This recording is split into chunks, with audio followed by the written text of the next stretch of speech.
രാംലല്ലയുടെ അനുഗ്രഹം. അയോധ്യയിലെ പ്രാണപ്രതിഷ്ഠാ ചടങ്ങിൽ പങ്കെടുത്തതിന് പിന്നാലെ പ്രധാനമന്ത്രി നരേന്ദ്രമോദി സ്വന്തമാക്കിയത് മറ്റൊരു ലോക റെക്കോർഡ്.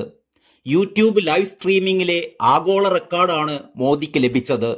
പ്രധാനമന്ത്രിയുടെ ചാനലിൽ സംപ്രേഷണം ചെയ്ത അയോധ്യ രാമക്ഷേത്രത്തിലെ പ്രാണപ്രതിഷ്ഠയുടെ ലൈവ് 20 ദശലക്ഷത്തിലധികം ആളുകളാണ് കണ്ടത്. ഇതോടെയാണ് ഏറ്റവും കൂടുതൽ ആളുകൾ കണ്ട ലൈവ് സ്ട്രീമിംഗ് എന്ന റെക്കോർഡ് മോദിയുടെ ചാനൽ സ്വന്തമാക്കിയത്. PM Modi live, Ayodhya Ram Mandir live, Shri Ram Lalla Pran Pratishtha live, പ്രധാനമന്ത്രി നരേന്ദ്രമോദി അയോധ്യയിലെ ശ്രീരാമന്റെ പ്രാണപ്രതിഷ്ഠയിൽ പങ്കെടുക്കുന്നു തുടങ്ങിയ തലക്കെട്ടുകളോടുകൂടിയാണ് ചാനലിൽ ലൈവ് സംപ്രേഷണം ചെയ്തത്.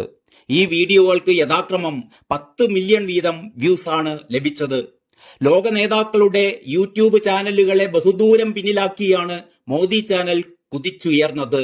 സബ്സ്ക്രൈബേഴ്സ്, വീഡിയോ കാഴ്ചകൾ, പോസ്റ്റ് ചെയ്യുന്ന വീഡിയോകളുടെ ഗുണനിലവാരം എന്നീ കാര്യങ്ങളിലെല്ലാം മോദി ചാനൽ തന്നെയാണ് യൂട്യൂബിൽ മുന്നിലെത്തിയത്. അങ്ങനെ നേട്ടങ്ങളുടെ നീണ്ട നിരയിലേക്ക് പുതിയൊരു റെക്കോർഡ് കൂടി കൂട്ടിച്ചേർത്തിരിക്കുകയാണ് നരേന്ദ്രമോദി. യൂട്യൂബ് ചാനലിന് 2 കോടി സബ്സ്ക്രൈബേഴ്സ് ഉള്ള ആദ്യ ലോക നേതാവ് എന്ന പദവിയും പ്രധാനമന്ത്രി നരേന്ദ്രമോദിയുടെ കൈകളിലാണ്.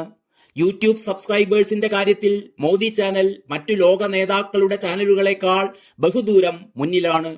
മോദി ചാനൽ 2 കോടി പിന്നിട്ടപ്പോൾ 64 ലക്ഷം പേർ പിന്തുടരുന്ന മുൻ ബ്രസീലിയൻ പ്രസിഡന്റ് ജയർ ബോൾസോനാരോയുടെ ചാനലാണ് രണ്ടാമതുള്ളത്.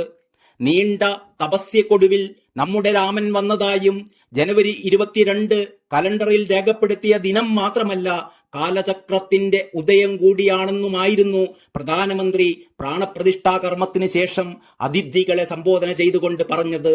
1000 വർഷങ്ങൾക്ക് ശേഷവും ലോകം ഇന്നത്തെ ദിവസം ഓർത്തിരിക്കും. ഭാരതത്തിന്റെ ആഗ്രഹം സഫലമായിരിക്കുന്നു. നമ്മുടെ രാംലല്ല ഇപ്പോൾ ടെന്റിലല്ല, മന്ദിരം ലഭിച്ചിരിക്കുന്നു. വൈകാരിക നിമിഷമാണിത്. വൈകാരികമായാണ് പ്രാണപ്രതിഷ്ഠാ ചടങ്ങുകളിൽ പങ്കെടുക്കാനായത്. അനേകരുടെ സ്വപ്നം രാമക്ഷേത്രം യാഥാർത്ഥ്യമായിരിക്കുന്നു. പുതിയ ഇതിഹാസത്തിന് ഇവിടെ തുടക്കം കുറിക്കുകയാണ്. ഇങ്ങനെ എന്തുകൊണ്ടും പുതിയൊരു ഇതിഹാസത്തിനും പുതിയൊരു യുഗപ്പിറവിക്കുമാണ് പ്രധാനമന്ത്രി നരേന്ദ്രമോദി തുടക്കമിട്ടിരിക്കുന്നത്. ഇനിയുള്ള നാളുകൾ കൂടുതൽ പ്രതീക്ഷാ നിർഭരവും പ്രകാശമാനവുമാകട്ടെ. News desk Kalakaumudi.